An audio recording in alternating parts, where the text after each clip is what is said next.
Mi novio mexicano acababa de salir de prisión en Cuba, mientras yo estaba en México con sus padres, fugitiva de mi propio país, porque me había salpicado el delito de él. Pero después de 11 meses de él estar preso, de 8 meses de yo estar en México con mi hija, tuve que regresar. Todo iba a volver a la normalidad y que no me iban a detener en el aeropuerto. Tocaba el momento del reencuentro. Después de que a él le acababan de decir sus padres que yo le había sido infiel a él en el tiempo que estuvo preso. Bienvenidos un día más a un capítulo de El Traficante de Cuernos. Te voy a dejar por aquí algunos de los comentarios que me dejan mis preciosas seguidoras que se han visto las temporadas. Si eres ese tipo de persona que le gusta o escuchar o ver podcasts o videitos de chismecitos mientras, por ejemplo, estás haciendo los quehaceres de la casa o estás trabajando o simplemente te quieres relajar porque te encanta el chisme, así como nosotras, te recomiendo que vayas al capítulo 1, que te lo dejo por aquí arribita, y te unas con nosotras a este chismesote que nos alimenta. Bienvenidas mis amores, las que siempre están por aquí conmigo. Gracias por acompañarme un día más en este chisme grandote. Güey, las quiero. Vamos directamente al chisme.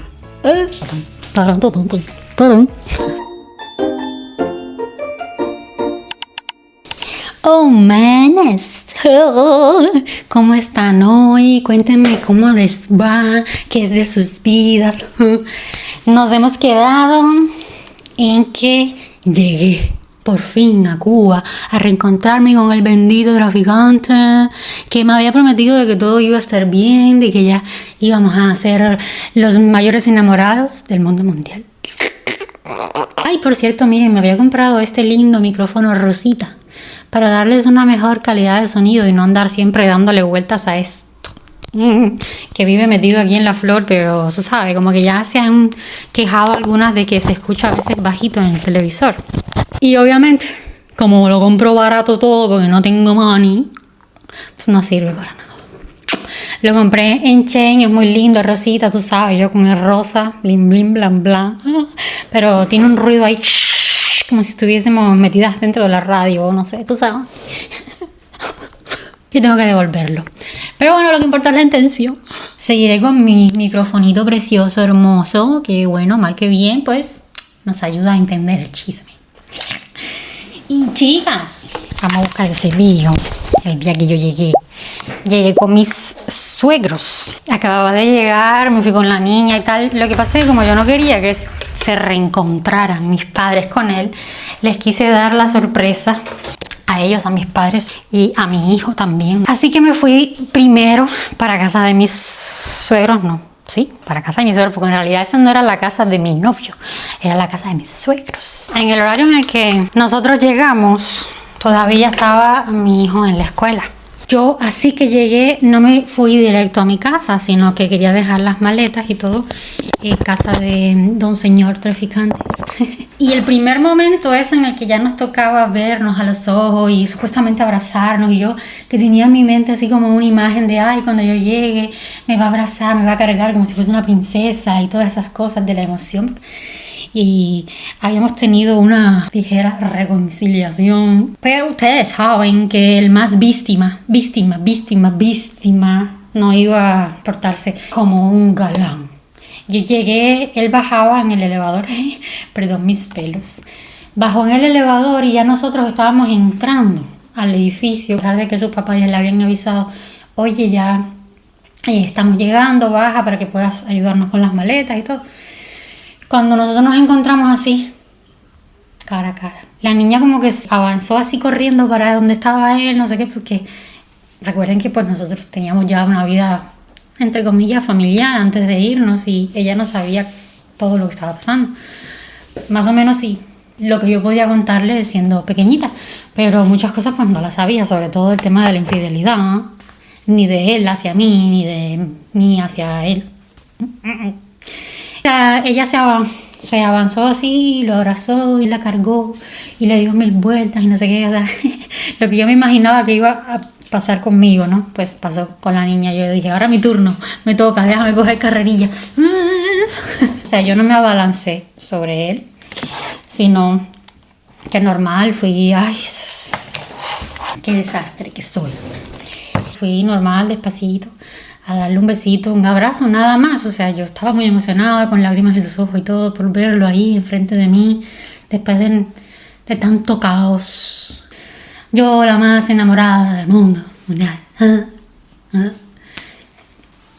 Y él me ignoró. O sea, me viró la cara. Yo intenté así como que abrazarlo y él no me devolvió. O sea, se quedó con los brazos así palos. A mí me dio bastante sentimiento. La verdad, no dije nada ni nada, pero me dio mucho sentimiento. Tampoco lo quise agobiar. No fue como que, ya. No, ¿sabes? Pues yo tampoco quise forzarlo. Además que entendía su malestar. Yo. No cabíamos todos, así que yo me quedé. O sea, mis suegros entraron, subieron con ellos, no sé qué, yo me quedé abajo y creo que en la segunda vuelta fue que yo subí. Y nada, ahí estuvimos normal, sacando las maletas, no sé qué, y yo mirando la hora, ¿ves? Para poder ir estaba esperando más bien que mi niño saliese de la escuela para poder ir, y faltaban horas, porque llegamos por la mañana. Mi niño salía a las 4 y tal de la tarde de la escuela. Ya él estaba bien, se había recuperado lo del médico y todo, y pues ya estaba haciendo vida normal, hacía varios días, no mucho, pero hacía varios días. Entonces, usé ese tiempo para poder conversar con él, o intentarlo al menos. Cuando él ya como que se desocupó un poco de lo que estaba haciendo, él no buscó en ningún momento hablar conmigo, pero yo le dije, mira, vamos a conversar, vamos a hablar un poco, explícame también un poco tu reacción y todo eso. Yo quería hablar de lo que había pasado y de cómo él se sentía. Manos, tuve que obligarlo, prácticamente, porque él el más dolido. Yo trataba de entender cómo él se sentía, pero a la vez yo me acordaba de todo lo que yo pasé, no intentando comparar, porque obviamente todas las personas reaccionan diferente, pero prácticamente él a mí me obligaba a que yo lo perdonara todas las cosas que hacía automáticamente. A mí se me tenía que pasar todo muy rápido, pero bueno, ahora estamos hablando de un princeso, y pues obviamente un princeso es diferente. Pusimos a conversar, no le voy a dar muchas vueltas, la verdad. Tuve que prácticamente sacarle las palabras de la boca, se estaba haciendo como el que no quería hablar, como yo le intentaba hacer preguntas y no respondía.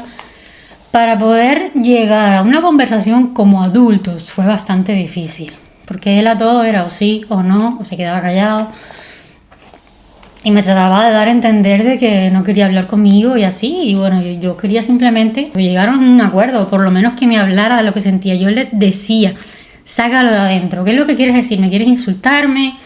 ¿Quieres? No sé, sácalo, porque hasta que no lo saques no vamos a poder tener una conversación, porque no sé qué es lo que tienes en la mente.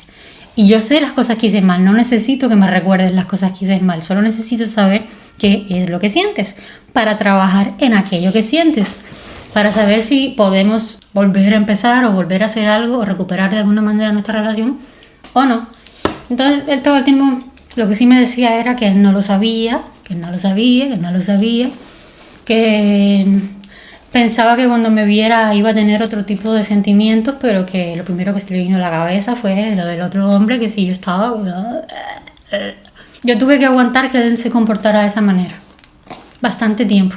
Cuando ya me cansé, que estuve ahí insistiéndole y no veía ningún tipo de respuesta ni nada, que ya pasó el tiempo y tal, y no llegábamos a nada, es que no llegábamos a una conversación normal, y me voy a centrar en lo importante, voy a ir a la casa, voy a ir a ver a mi niño. Había faltado un poquito para que el niño saliera de la escuela, y digo, bueno, voy a ir a sorprender a mis papás de que ya llegué y tal, con la niña, cogí un taxi, me fui a la casa, dejé mis cosas normal ahí en el apartamento. Yo la más esperanzosa de que todo se iba a poder arreglar. Otra cosa que también le decía bastante era de que yo estaba segura de que él iba a seguir así medio que raro, o no me iba a decir que no quería nada más conmigo hasta que no se resolviera lo de la casa. Él todo el tiempo me decía que no, que era un sentimiento real, que tú sabes, la baba esa. La cosa es que, bueno, manas, momento del reencuentro con mi bebecito. Llegué a mi casa, le di la sorpresa a mis papás, felices, contentos, un momento súper extremadamente emotivo. Fui a buscar a mi niño a la escuela, que fue también algo súper... ¿Para qué les cuento? O sea, cuando él me vio a mí en la puerta de la escuela, fue como que, o sea, no se lo podía creer que mamá había sido la que lo había ido a buscar. Normalmente lo recogía mi abuela o lo recogía mi papá en el carro y lo llevaba a casa de mi abuela. Y muy raras veces, pero sí, la abuela por parte de papá. Y fue tan bonito y allá como que se pone siempre bueno, allí y en muchos sitios, en la puerta de la escuela siempre hay alguien que está vigilando, no sé qué, pero da la casualidad que sí estaba la profesora y me dijo, ay, estás aquí, la directora también, ay, qué bueno, qué feliz se va a poner el niño, y fue un momento, wow, porque como que no le dijeron nada al niño, sino que se quedaron ahí a ver cómo él reaccionaba y todo eso fue un momento bastante lindo. Lo recogí, me lo llevé a la casa, yo había llevado regalos y cosas para él, juguetes. Y me fui a casa de mis papás con él. Creo que tengo fotos, se las voy a dejar por ahí, si las encuentro, del momento en el que estábamos así en la cama todos, porque mis papás tienen una cama tipo de esas cuadradas que son enormes. Y estábamos todos acostados en la cama, mi mamá, mi papá, la niña, el niño. Mi mente estaba ahí, con lo que yo estaba viviendo, pero mi corazón estaba deseando poder volver otra vez, tener esa conversación que quedaba pendiente con el traficante de cuernos. El día siguiente, cuando ya otra vez me puse en contacto con él, vamos a hablar, no se podía porque sus papás iban a aprovechar los días que estaban ahí para resolver cosas, o sea, tenían que seguir resolviendo un montón de cosas porque no se había terminado. Él había salido con condicional. Todo se tenía que seguir trabajando porque había que buscar la manera de bajarle la condena, de ver cómo salir de ahí. Una cosa que se estaba buscando en ese momento, sobre todo, era la extraditación. Cuando él empezó con todo esto, que cayó en prisión y todo eso, tantas cartas y tantos movimientos y tantos millones de estafas que tuvieron y todo, era porque se estaba buscando a alguien que los ayudara a llevárselo a una prisión mexicana y que cumpliera fuera de Cuba. Pero el instructor no podía permitir que él se fuese del país porque entonces sabía que iba a tener cada vez menos oportunidad o posibilidades de quedarse con la casa. No tenía derecho a extraditación, pero bueno, ellos seguían con la idea de que con dinero y con todo podían conseguir hacerlo. Entonces, en este momento en el que él ya estaba con condicional afuera, pues se seguía trabajando en ver de qué manera él podía salir del país. Obviamente, por vías normales no podía. Le tenían retirado sus documentos, el pasaporte y todo eso lo tenía todavía en prisión porque él no estaba libre. Por tanto, él no podía coger un avión e irse para México, estaba con condicional. Tenía que tener un horario en el que tenía que estar dentro de casa, no podía salir en ciertos horarios y en un rango muy pequeño de la zona donde él vivía, ¿sabes? Entonces, no es tampoco como que él pudiese salir por ahí a pasear o que pudiese por ahí salir de fiesta o cosas así. Tampoco podía estudiar, o sea, no podía ir al trabajo, no podía ir al hospital. Se le había retirado el derecho de ser médico. Una de las cosas que estaba en el visto era que se le iba a retirar el derecho total. No podía ni siquiera ser médico general, o sea, ya no podía ejercer como médico. Y eso fue un golpe bastante fuerte, que a él lo tenía bastante afectado. Lo que menos él estaba preocupado era en la relación conmigo, porque eran tantos problemas y yo en ese momento no lo entendía. Yo lo reconozco, que para mí era demasiado importante para mi bienestar, para mi paz mental después de tanta caca, el arreglar eso, para estar bien, para ayudarlo además también, saber, o sea, determinar si tenemos o no tenemos una relación, si yo qué sé, ¿sabes? O te ayudo o no te ayudo, o somos amigos o no, o yo no sé si me entiendes. El tema está en que estaba eso en el aire. No se sabía si seguíamos, si no seguíamos, si éramos pareja, si no éramos pareja, y eso era una de las cosas que yo quería tener claro para saber también si alejarme, si no se... No era prioritario porque además como él se sentía, no sé si con ventaja o qué sé yo, sobre la situación, porque yo le había fallado, pues no quería tampoco involucrarme mucho en todo lo que estaban haciendo. Eso de estar moviéndose y todo, no querían contarme todo, entonces me tenían un poco como apartada, a pesar de que había estado hasta ese momento ayudando desde México en todo, o sea, abogados, papeleos, la mayoría de las cosas de papeleos del otro lado las hacía yo. Entonces a partir de ahí como que empezaron a ocultar mi información. Y yo me sentía mal porque sentía que me estaban castigando demasiado, o sea, yo sabía que estaba mal lo que había hecho. Hasta habían pasado varios meses. No me tenían que que recordar constantemente el error. Yo era persona y yo había sido quien les había ayudado en gran parte a conseguir lo que consiguieron. Entonces no era el hecho de que yo me sentía como una víctima o que no sé qué, sino que el castigo estaba siendo demasiado fuerte para no estancarme mucho ahí. Cuando ya yo conseguí finalmente tener una conversación con él normal, que conseguí sacarle las palabras de las entrañas, porque fue bastante difícil, que intenté entenderlo, que me puse en su lugar y todas esas vainas y todas esas mierdas, que conseguí robarle prácticamente un beso. Ahí la rogona fui yo, y júzguenme todo lo que me quieran juzgar, que realmente yo sí que lo trabajé bastante, el poder recuperarlo, entre comillas, porque por todo lo que ya les conté en capítulos anteriores, no hace falta regresar al hecho de que yo sabía que él había cambiado, de que esa vida que nosotros soñábamos la podíamos alcanzar. Igual, no es que me arrastré por los suelos como una serpiente o como un caracol, pero sí todo lo que yo podía, ¿no? Al final llegamos a un acuerdo en que lo íbamos a intentar, él cedió en que sí, que ok. Yo le seguía diciendo que en el momento en el que se cambiase el tema de la casa me iba a dejar o así. Le hablé sobre la mudanza, de cuando nos podíamos mudar, que habíamos quedado en que cuando nosotros ya estuviésemos juntos ahí en México y tal, que íbamos a vivir juntos, no sé qué. Y él como que empezó ¿cómo se dice?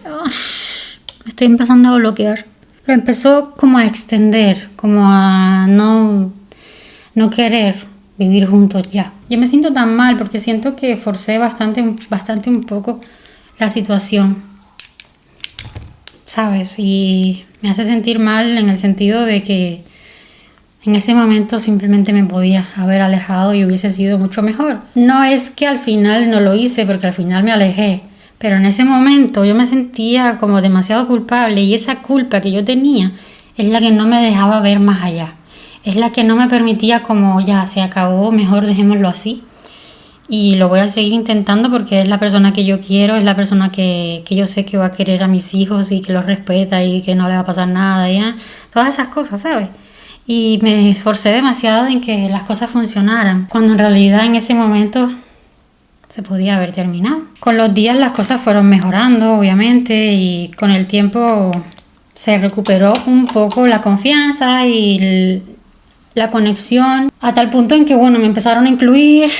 Voy a empezar a resumir. Me fui a vivir con él, con los niños. Estoy un poco bloqueada hoy, ¿sabes? Porque ayer tuve un día muy difícil. Y como que intento no tenerlo en la cabeza, pero lo tengo. Mi vida actual ahora también está un poco torcida, pero con otras cosas. O sea, no tiene nada que ver con mi pareja, sino con la mamá de los niños. Tuvimos un juicio ayer. O sea, quienes me siguen por TikTok desde hace tiempo saben que tenemos un proceso en juicio y todo eso con la mamá de los niños y todo. Entonces ayer tuvimos juicio y estoy un poco todavía afectada, porque tuve que ser testigo y cosas y estoy todavía un poco como que mi mente no procesa, ¿sabes? Sabes, pero no quería dejar pasar el videito de hoy, también porque me ayuda a desestresarme un poco. Entonces, ¿qué más, manas? Regresé a Google, lo tengo por aquí, a ver si consigo un poco como que concentrarme mirando aquí. Cuando él estuvo en prisión, empezó a fumar muchísimo. O sea, antes de que él entrara a prisión, era anti-tabaco totalmente, pero totalmente, a tal punto de que podía llegar a aniquilar a una persona que estuviese fumando al lado de él. Ese tipo de personas.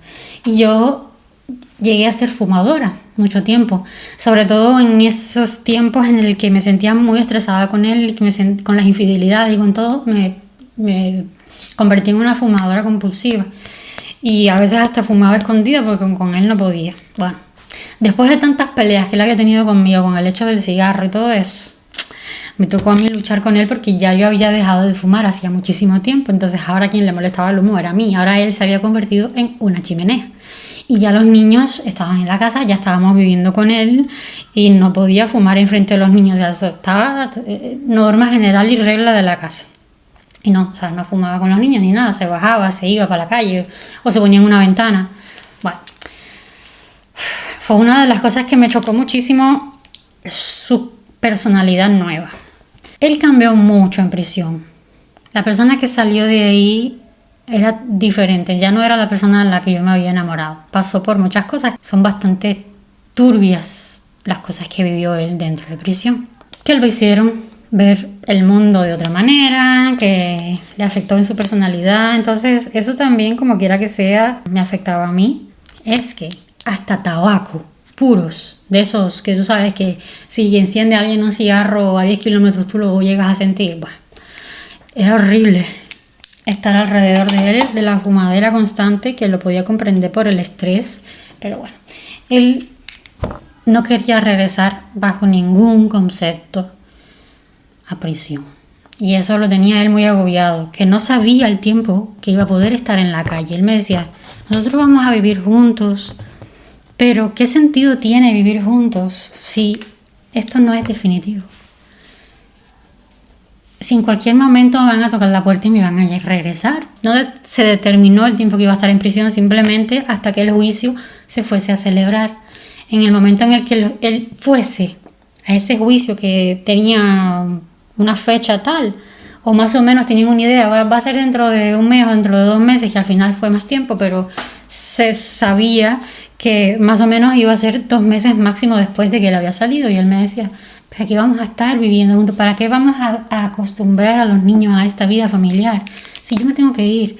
Entonces, en ese estrés constante de saber que tenía que regresar a ese infierno, la mantenía en constante acelero. Estaba acelerado todo el tiempo, hiperactividad, fumeteo, ver de qué manera solucionarlo. Sus padres todo el tiempo también yendo a México, volviendo, para ver qué se podía hacer, a ver con quién había que hablar, si había que tocarle la puerta al presidente. Bueno, un montón de cosas que se hicieron, ¿sabes? Entre todas estas benditas cosas que se tenían que resolver, estaba el tema de la casa.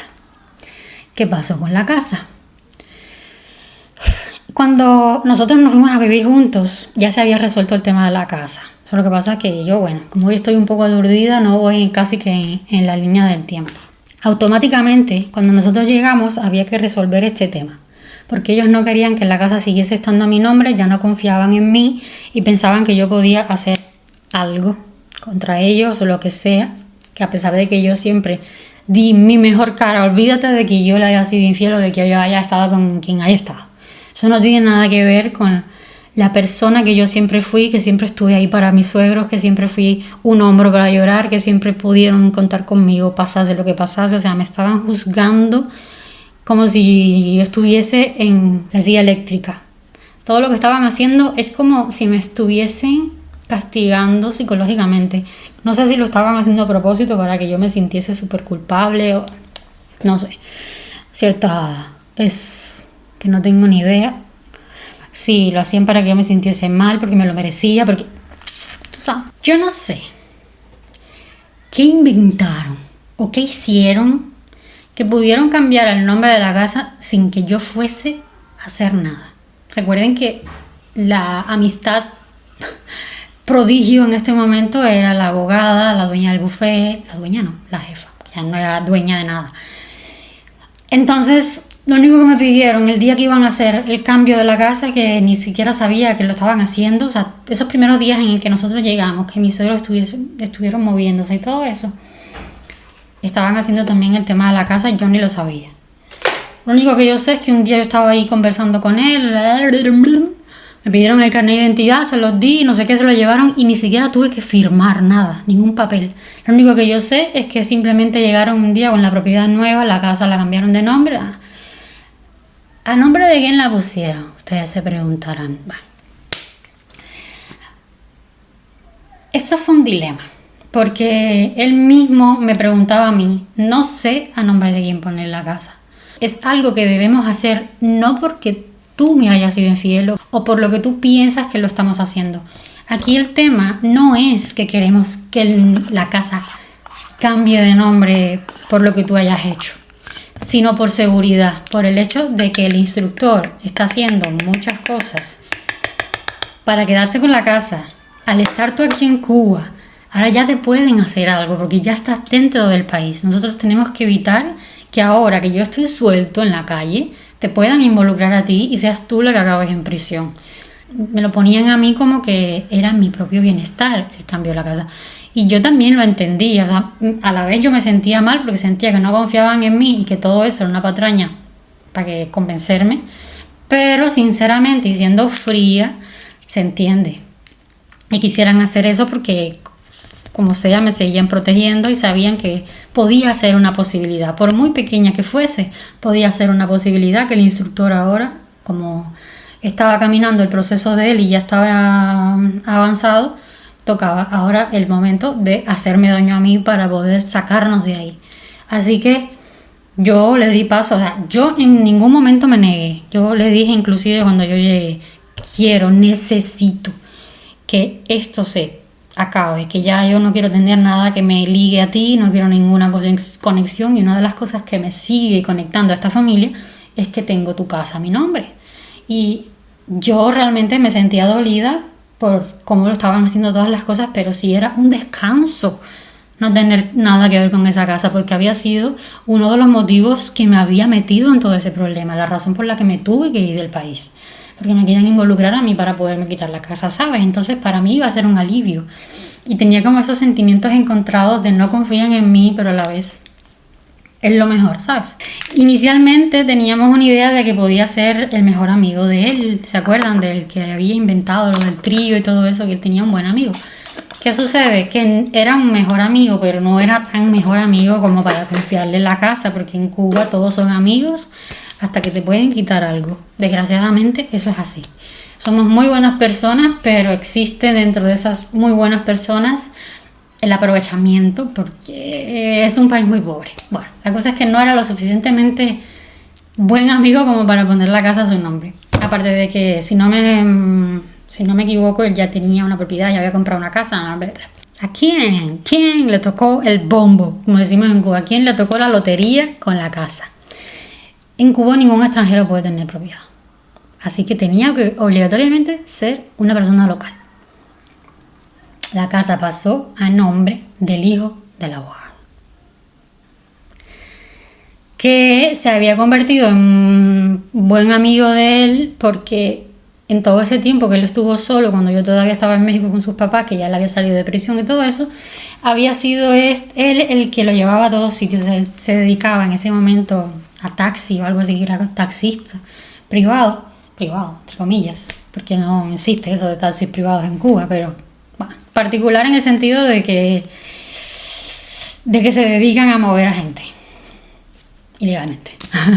Entonces él era el que lo llevaba para todos sitios cuando había que hacer papeles, cuando había que moverse a algún sitio, cuando nada, siempre andaba con este muchacho. Entonces se convirtió en amigo. Nunca voy a saber si realmente eran amigos o simplemente el muchacho se estaba aprovechando la situación. No sé, porque realmente no eran malas personas. Pero bueno, la cosa es que la casa pasó a nombre del hijo del abogado, de la jefa del buffet, no de la abogada del caso, o sea, su abogada principal. Y así fue como se solucionó el tema de la casa. Yo me quité de eso. El día que eso pasó, yo pensé que en ese momento me iban a botar de la casa, o que nos íbamos a separar, o que me iban a tratar mal, o cosas así. Yo siempre me esperé lo peor. A partir de todas las mierdas que estaban pasando, yo me esperaba todo el tiempo lo peor. Y no, o sea, no. Nosotros seguimos juntos. Fue cuando hablamos lo de la mudanza, nos mudamos y todo eso. Nosotros no estábamos bien. Quiero que entiendan que, nosotros habíamos vuelto, ya estábamos juntos, pero nunca volvimos a ser aquella pareja ideal en todo este tiempo, ¿no? Del que estoy hablando. No sé, no existía otra vez esa conexión, nos queríamos mucho. Era un amor por todo lo que habíamos pasado. Todo ese problema nos unía, de alguna manera. Habíamos pasado eso juntos, habíamos salido de eso juntos, estábamos en ese proceso juntos. Entonces eso a nosotros nos conectaba mucho, ¿sabes? Ninguna otra persona iba a pasar ese proceso con él de una manera como yo, porque como quiera que sea, yo era parte de eso, y el sufrimiento y el sentimiento y todas las cosas buenas que pasaran, nadie las iba a vivir como yo. Las cosas malas que pasaran, nadie las iba a sentir como yo, ni íbamos a compartir en familia tanto como conmigo. Entonces eso, como quiera que sea, pues nos unía y nos queríamos mucho, y era sincero el cariño que nos dábamos, pero ya no éramos las mismas personas. Ni él era la misma persona, ni yo era la misma persona. Yo ya no lo veía a él como como el hombre ideal, o no lo tenía ya tan idealizado como antes de todo este problema. ¿Sabes? Yo tenía mis límites ya, yo tenía límites y sabía que aunque yo estuviese no rogando, sino que yo estaba intentando arreglarlo de alguna manera, no significaba que yo iba a aguantar nada. Yo no iba a aguantar maltrato, yo no iba a aguantar que me ignorara, yo no iba a aguantar que me hiciera, no lo iba, o sea, yo lo tenía muy claro, ¿sabes? Entonces, él no me maltrataba, no me hacía nada, ni yo volví a sentir nada raro. Simplemente que ya no existía el amor de novela, ¿sabes? Que yo me esperaba, que yo sí me esperaba que eso iba a cambiar. Yo tenía aquella esperanza de que con el tiempo iba a recuperar todo aquello que habíamos perdido o la parte buena que habíamos perdido y lo que podíamos construir. Pero él estaba diferente. Ya no era su prioridad hasta el momento en el que le fui infiel, porque hasta el momento en que eso pasó o que él se enteró, su mayor prioridad era volver a recuperarme, que yo fuese la mujer de su vida. Lo que pasa es que esta historia cambió totalmente en el momento en el que yo pasé a ser la mala de la historia. Estando en prisión, su mayor objetivo al momento de salir era recuperar a su mujer, recuperar a la mujer que había perdido, recuperar el amor de aquella persona perfecta que él había perdido con todas las cosas malas que había hecho, solo que ahora yo no era esa mujer. ¿Se entiende? Por tanto, ya yo no era la primera cosa en su lista de objetivos principales. Yo era, tú sabes, ¿no? Y eso yo se los cuento de esta manera a ustedes porque yo ya he analizado toda esa situación. ¿Me entiendes? Y yo entiendo que ustedes puedan sentir a lo mejor enojo, molestia por la manera en la que yo se las cuento, pero yo no se las estoy contando desde cuando yo estaba ahí, sino en como yo lo veo ahora. Entonces puede parecer de que yo lo exagero o que yo, ¿sabes? No, simplemente que ahora lo veo con cabeza fría. Es diferente porque ahora veo la realidad de la situación y puede llegar incluso a molestar más. Incluso yo me molesto conmigo misma por haberlo hecho de esa manera, ¿sabes? Pero en ese momento yo no lo veía de la manera en que lo veo ahora, lo veía como que yo me merecía ser feliz. Y una de las cosas de cómo iba a conseguirlo era recuperándolo y siendo felices por siempre y comiendo perdices por el fin de los días de la humanidad, del mundo mundial, hasta que llegue el apocalipsis y nos desintegremos y entremos en un agujero negro. Yo no soy hipócrita, yo les cuento las cosas tal cual, no, mi intención no es quedar bien con nadie, sino que sepan todo lo que viví. Pero bueno, ese fue el tema de la casa que no va a parar aquí. Esto del tema de la casa va a regresar un tiempo después y quienes vieron el Aún Así Me Quedé saben que esto me trajo problemas más adelante, inclusive ya no siendo mi casa. Pero eso ya lo vamos a dejar para cuando él y yo no estemos juntos, que ya estamos llegando, ya en el siguiente capítulo nos separamos, manas, queda poquito de esta historia, pero ya no hay tanto así como para contar, ya es más resúmenes de lo que fue el final de nuestra relación. Así que se pueden ir preparando de que se acaba esta temporada. Pero empieza la temporada bonita de mi vida, que fue cuando, ¿sabes? Donde ya terminé por fin de esta odisea que nos ha llevado tantos capítulos. Llega el momento de un nuevo integrante en la familia. Él lo estaba pasando tan mal y nosotros ya estábamos bastante mejor. Vamos ya a avanzar en unos... Es que voy a ir hasta específica y todo. Fueron 6 meses después de todo eso. Ya nosotros estábamos bien, ya nosotros como pareja habíamos recuperado la estabilidad. Él estaba haciendo un papel de padrastro excelente. Obviamente no sustituía al papá de mis hijos, no era papá de mis hijos, a pesar de que él sí ya lo sentía de esa manera, incluso dentro de prisión. Él hablaba de mis hijos como sus hijos y de mí como su mujer. Entonces él ya desde prisión les había agarrado aún más amor a mis niños porque los veía como, caramba, he estado con ellos desde hace años. Tito era pequeñito cuando él y yo empezamos juntos. Tenía un año, no, es que ni un año yo creo. Recién cumplió 1 año cuando nosotros empezamos juntos. Entonces él lo había visto crecer hasta ese momento. Y cuando uno es grande no se ve tanto la diferencia, pero cuando son pequeñitos se ve bastante el crecimiento. Y Se comportaba increíblemente bien con ellos, era de hecho más cariñoso con los niños que conmigo, porque para él en el fondo seguía sintiendo el dolor de lo que había pasado, nunca lo olvidó. Ya se los digo desde ahora para que lo sepan, para no darle tantas vueltas, de que nunca me lo perdonó 100%. Él nunca lo olvidó, yo tuve que olvidar todo lo que él me hizo, pero él nunca dejó pasar, nunca. Los hombres son diferentes, ¿qué le vamos a hacer? Y entonces ese amor que él tenía por mis hijos me unía más a él. Porque a pesar de que él y yo ya no estábamos tan bien como yo esperaba, yo lo estaba viendo. Me estaba enamorando no de él, sino de quien él estaba haciendo con mis niños, de cómo los ayudaba, de cómo daba sus enseñanzas, de cómo estudiaba, de cuáles eran sus métodos, de cómo todo. O sea, yo lo veía a él tan enfocado en que mis niños fuesen como él, con respecto a la educación, a la formación y todo eso, que yo no quería distanciarme de ese padrastro perfecto. No era la pareja perfecta, pero era el padrastro perfecto. Y me ayudaba con todo, me ayudaba con ellos y, o sea, sí, su papel a partir de ese momento fue como si fuese su papá. Era quien los llevaba, si los tenía que llevar, las salidas, o sea, no se perdía ni un solo evento de mis hijos, si había que ir a la escuela a que la niña bailara, de hacer cosas con los niños, de si había una reunión de padres, de si había... ¿Sí me entiendes? O sea, y eso me mató porque a pesar de que yo llegó un momento en que dije, no nos hemos recuperado, esto es, no sé, algo fantasmal. No podía, ya me sentía demasiado encadenada, por así decirlo de alguna manera, a esa persona, ¿sabes? Y fue fatal, porque ahora yo no tenía dependencia emocional de él, ahora tenía dependencia emocional del padrastro que estaba viendo. Fatal, porque ya había superado una gran parte de la dependencia emocional para entrar en otra. Yo no, a pesar de que ya yo tenía límites con él, ahora esta situación me ataba otra vez a él, que era lo que yo no quería, porque yo no quería volver a tener algún motivo tan grande como para quedarme ahí aguantando. ¿Ves? Ahora no me hacía nada a mí, pero ya no había un amor profundo. Ya, o sea, sí había comunicación, sí había cariño, sí había todo, pero ustedes saben, esa conexión limpia, eso ya no existía. Y llegó un nuevo integrante porque se acercaba su cumpleaños.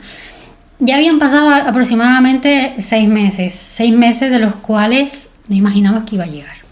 ¿Por qué? Porque él pensaba que un mes o 2 meses después de haber salido iba a tener que regresar a prisión. Se estaba extendiendo una barbaridad el retorno a prisión. Entre tanto, estaban haciendo 1000 cosas también para buscar la extraditación.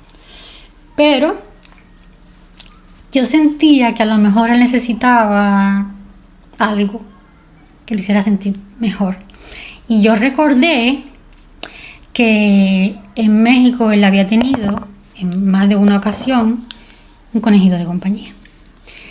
Y bueno, se acercaba a su cumpleaños y me fui con mi mamá al campo. Me fui al campo a una ciudad que estaba afuera de La Habana y no sé qué, buscando conejos, que era súper difícil porque allí no es como que abunden ese negocio de conejos y eso, no como aquí no sé, en Portugal realmente no sé, pero en España abunda los conejos porque se comen, esos son alimentos como el pollo. En Cuba no, en Cuba los animalitos, pues nada, los conejos no son así como que el mejor alimento porque además es más hueso que carne, entonces no nos interesa mucho porque el cubano come para llenarse, porque no tenemos esa posibilidad de una buena alimentación. Entonces cuando tú vas a Cuba, que tú vas a un sitio a comer, no sé qué, la familia y todo eso, que te sientas en una familia normal, te vas a dar cuenta que normalmente incluso el hombre, que normalmente es el que come más, tiene mucho arroz en el plato y la proteína y el acompañamiento, o sea, la guarnición, bla, bla, bla, pero mucho arroz. Y nosotros tenemos el arroz en nuestra cultura culinaria porque llena mucho. ¿Tú me entiendes? Entonces los hombres acostumbran a servirse un platón de arroz, pero se siente lleno. Entonces el conejo no es como que uno de los animales que más carne tenga. Y fue difícil encontrarlo, pero al final de dar tantas vueltas preguntando, mira que hay un hombre que vende, no sé qué, encontramos el dichoso lugar. Cuando encontramos el dichoso lugar, ay, aquello fue tan... porque yo no sabía que existían los sitios de criadero de conejos en Cuba. Y los vendían en esa zona específicamente como alimento. Y cuando yo fui y entré y no sé qué, y el hombre me dijo, no, ¿cuántas libras quieres? Y yo así, perdón, ¿cómo que cuántas libras quiero? Quiero un conejo. Sí, pero ¿cuántas libras quieres? Es decir, tú estás diciéndome que los conejos que tú vendes acaban en la olla.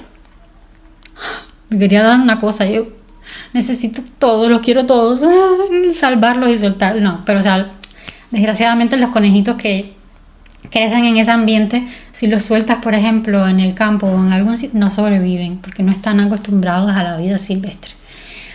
El tema está en que, manos, me costó 72 pesos cubanos por la libra de carne. O sea, te lo pesan y te lo dan así, me lo dieron así, por las orejitas así, dentro de un saco vivo, estamos hablando de conejos vivos obviamente, me lo dio dentro de un saco como si me estuviese llevando un pollo pasar en la casa y desplumarlo, y solo de pensar en todos los conejitos que se quedaron ahí se me revuelve el estómago, porque además obviamente aunque yo hiciera algo iba a seguir teniendo conejos. La cosa es, manas, que salvé a ese conejo de terminar en la olla de alguien. Me llevé, no me acuerdo cuántas libras, era un conejo pequeñito, y me llevé no sé cuántas libras a 72 pesos. 72 pesos. Y fui la salvación de ese conejito. Ese fue nuestro nuevo integrante al que le pusimos Tabaco. Nuestro Tabaco querido era nuestra mascota. Y el día de su cumpleaños, cuando le di la sorpresa, le llevé a Tabaco, puse a llorar, y a llorar, y a llorar, y a llorar. Porque le dio sentimientos encontrados de me encanta, lo quiero, pero el hecho de tener a una mascota que sé que quiero, que voy a querer, porque es mi mascota, mi animal preferido para tener, me tenga que regresar a prisión y lo tenga que dejar. O sea, al inicio le hizo rechazo. Y me dijo, llévatelo, porque le voy a coger cariño, eso va a ser aún peor, porque o sea, como que le estaba regalando algo que le iba a doler demasiado. Como que cuando se fuese a prisión iba a ser un integrante más de la familia que iba a abandonar, porque una cosa que él sufría demasiado era de que nos iba a abandonar cuando volviese a entrar, que iban a dejar otra vez mis hijos de tener a su padrastro, de yo de tener a mi pareja, y ahora también además un animal de compañía que iba a dejar de tener a su dueño, lo que sea, ¿sabes? Y al inicio le hizo rechazo. ¿Qué pasa? Que yo obviamente no lo devolví. Yo le dije, bueno, ok, no lo quieres, yo lo quiero, porque no lo puedo ni soltar porque va a morir, y ni lo puedo retornar al sitio donde lo van a vender para comer y va a acabar en una olla. Lo que pasa es que con los días Tabaco era un reflejo de mí. Fue el conejo perfecto, porque era un conejito muy cariñoso. Entonces mi novio a veces se acostaba en el piso así como para refrescarse cuando acababa de hacer ejercicio o algo así, y el conejo siempre iba y se le subía encima y se le ponía debajo del brazo o en el pie o no sé qué, y si él se movía para algún lado de la casa el conejito iba atrás de él. Entonces llegó un momento que ya se rindió y empezó a darle cariño, ya le cogió muchísimo cariño al conejito y pasó a ser un integrante más de la familia, como si fuese mi hijo más. Nuestro querido Tabaco, que lo amamos mucho. Pues la verdad que no una solución para lo que él estaba sintiendo, pero sí una distracción. Y el hecho de tener que cuidarlo, de tener que alimentarlo, de tener... entonces hizo que él no siempre estuviese pensando acerca de todas las desgracias que estaba viviendo, que era lo que yo quería. Ese era mi objetivo, de que tuviese una distracción. Y ya que yo no era la mejor distracción para él, porque cuando supuestamente estaba conmigo solo pensaba en que yo estaba con hambre, pues que hubiese algo orgánico que no lo hiciese sufrir. Ay, manas, mi vida. Otra cosa muy rara y un poco paranormal. Él había tenido como cierta conexión con el más allá cuando estaba en prisión. Yo sé que me siguen personas de México. Las conexiones que tienen con los muertos es diferente que en muchos otros países. Entonces él tenía a su abuelito que falleció mucho antes de yo conocerlo a él, que era como su espíritu, como su ángel, ¿no? Y dentro de prisión tuvo como que algún momento de esos de que sintió que su abuelo lo estaba acompañando, que lo estaba ayudando y cosas así. Entonces empezó a creer en cosas que no creía antes de todo eso. Imagínate un médico que cree en la ciencia y todo, pues empezó a creer en el más allá y un montón de cosas. Entonces cada cierto tiempo en casa hacía también rituales y cosas así media raras que tú decías, Dios mío, devuélvame a mi novio. Porque era tan diferente sus costumbres, sus hábitos, la persona que, ¿sabes? Fumador, con hábitos más malos que antes, con creencias diferentes. Yo lo entendía perfectamente los sentimientos que él tenía y era la primera que le decía siempre, tu abuelito te está acompañando y va a ser que te va a ayudar en todo, siempre está presente contigo. O sea, yo sí siempre creí que existe algo que no podemos explicar. Y yo sí he vivido cosas raras, lo que pasa es que nunca las cuento porque siempre siento que las personas nos toman por locos, los que hemos tenido como que una conexión con algo que no tiene explicación. Entonces yo siempre le apoyaba mucho con ese tema de su abuelo, le daba su privacidad y le daba chance de que hiciese sus cosas raras, que no las he hecho yo nunca ni nada porque no soy lo suficientemente creyente como para hacer cosas, ¿no? Pero sí respeto todo, ya se las había comentado en otro momento. Y nada, quería comentarles eso, que esa es otra cosa rara también que había cambiado entre sus hábitos. A día de hoy todavía en mi teléfono suena la alarma del día del cumpleaños de su abuelo, que él lo celebraba demasiado, o sea, era como una fecha demasiado importante el no olvidar el cumpleaños de su abuelo y el día de su fallecimiento. Entonces, imagínense, nunca le he quitado, ahí sí, en mi teléfono, mi calendario sigue siendo el mismo de cuando estábamos juntos, así que imagínense todos los años que pasaron y ahí sigue todo anclado, los cumpleaños de ellos, de mi ex suegra, de mi ex suegro, de él, de su abuelita, de su abuelito, la fecha de defunción, la fecha de cumpleaños. O sea, esas cosas siguen guardadas en mi calendario porque al final tengo apagado directamente las notificaciones del calendario, entonces no es como que me pite o algo así. La alarma me refiero a que está el recordatorio, ¿no? A veces me sale así como notificaciones de cumpleaños pero no tengo que suene. Para que imagínense si era importante en ese momento que hasta esa fecha la tenía en mi teléfono. Él cambió tanto por todas las cosas que vivió. Y en Cuba no existen los derechos humanos, y mucho menos los derechos de los presos. Y desde el momento en el que él entró a prisión, dejó de tener derechos humanos. Ya de por sí legalmente no existen. Bueno, él era ahí un animal y le hicieron de todo, cosas rusas, tipos de castigos de antes, de meterlos en hielo, de cortarles la comida, de encerrarlos en cubículos pequeños sin nada de alimentos, sin nada de nada, cosas que hoy en día en muchos lugares ya está prohibido. El tenerlo encadenado, al inicio cuando él cayó en prisión necesitaban que él declarara, entonces en esa semana, los primeros 7 días que él estuvo ahí para que pudiese decir, oye, soy yo el que está pasando las pastillas. Le hicieron de todo, cosas que creo que nunca me llegó a contar absolutamente todo, pero muchas de esas sí, como esos métodos rusos de tenerlos en huecos, de meter, por ejemplo, la cabeza dentro de agua, así, no dejarlo respirar, cosas así, ¿no? Dentro de prisión vivió el acoso. A él hubo un momento en que lo trasladaron a una prisión de máxima seguridad con los presos más peligrosos de La Habana, que fue no me acuerdo si fueron 2 meses o un mes y tal, hasta que consiguieron de nuevo regresarlo a la prisión en la que él estaba. Porque inicialmente él entró a la prisión de los cubanos, que es la prisión de Aldabo, que es una de las cárceles peores que tiene Cuba. Y después pasó a una prisión de alta seguridad, porque además tenían miedo de que alguien lo pudiese sacar por el hecho de que su papá era político. Y estuvo rodeado de los peores presos de Cuba, donde le hicieron un montón de cosas, aparte de robarle, aparte de ser agredido, un montón de cosas, ¿sabes? Que le cambiaron la vida porque no tenía cómo defenderse. Cuando él estaba fuera, cuando él era libre, cuando era un hombre libre, él se sentía el rey, el dueño, el que podía hacer todo sin ningún tipo de consecuencias. Y al estar tan indefenso en un sitio en donde él dejó de ser importante, donde pasó a ser uno más o incluso de menos categoría que todos los demás, eso fue demasiado para él.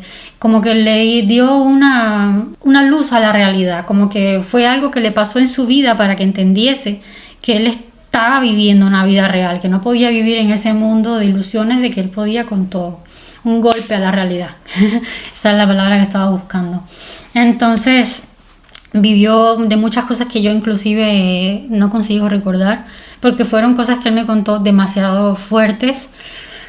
Mi memoria ya las archivó en un lugar que seguramente en otro momento, cuando ya no esté grabando, me acordaré, pero fueron cosas terribles. Luego pasó a una prisión de extranjeros en donde estaba con todos los demás que eran extranjeros, y ahí fue donde ya todo se relajó un poco, entre comillas, porque estaba en un lugar donde no había agua, donde no, o sea, por ejemplo, yo sé que no es que tengan que tener las mejores condiciones, pero por ejemplo en España y en Europa hay muchos lugares, las prisiones son como si fuesen no un hotel, pero son lugares donde los derechos humanos, bueno, están metidos de por medio y tienen que tener un mínimo de comodidades, de higiene, de esto. Bueno, él estaba en una prisión en donde no había y no existía eso, aparte de que comían mal, que yo creo que es normal en muchísimos sitios.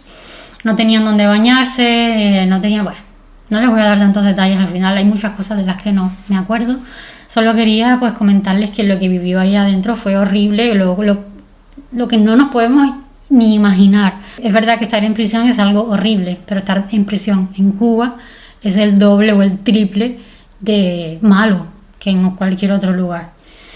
Y al principio pues estaba muy mal, pero con el tiempo pues se empezó a hacer amigos dentro de la prisión extranjera, porque los demás, bueno, tenían delitos menores, ya no eran personas tan malas como en la de alto peligro, y en la otra que era la peor cárcel de La Habana, de Cuba, por hacer la peor cárcel de Cuba.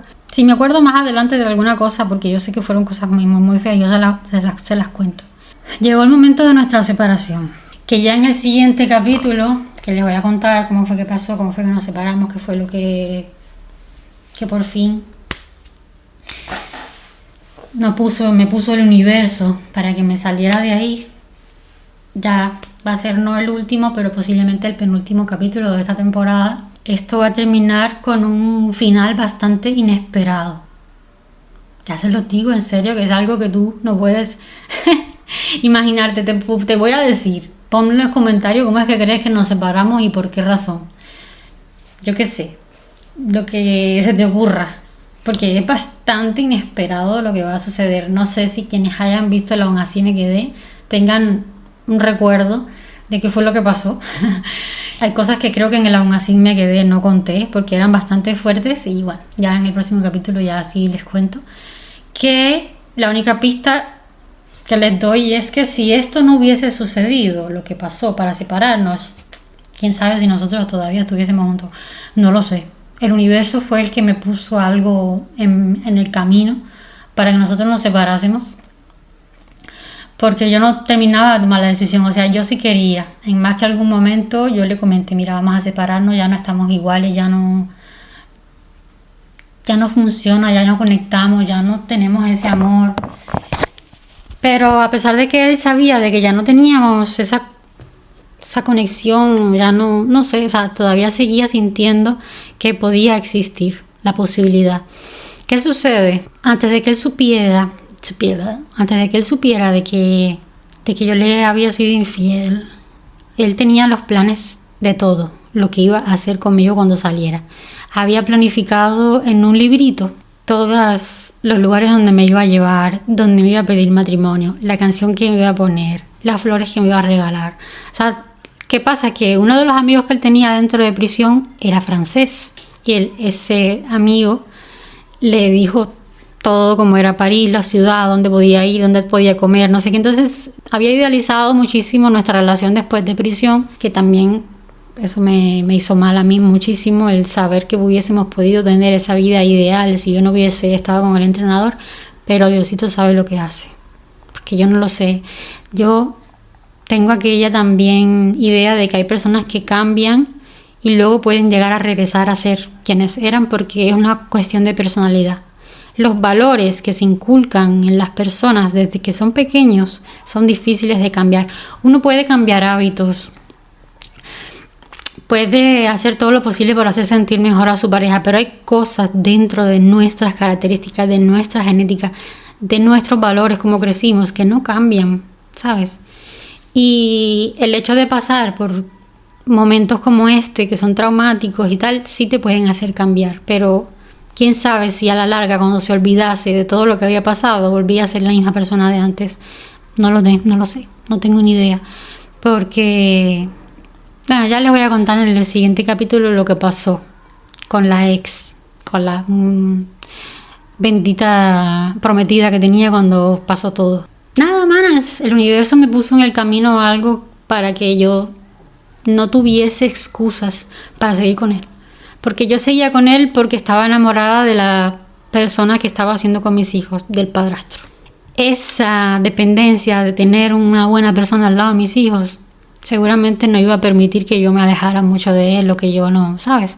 Porque uno siempre quiere lo mejor para sus hijos. Y al final ya había luchado tanto para darle esa figura paterna que era demasiado difícil para mí quitarles eso a mis niños después de haber estado en una situación en la que no habían tenido nunca. Ellos nunca habían tenido una figura paterna. Nunca habían tenido un hombre que se preocupase tanto por ellos, que se metieran tanto en su educación, en su entretenimiento, ¿me entiendes? Entonces no iba yo a encontrar una manera de quitarle eso a mis hijos. Entonces no sé, manas, no sé si hubiese seguido con él eternamente.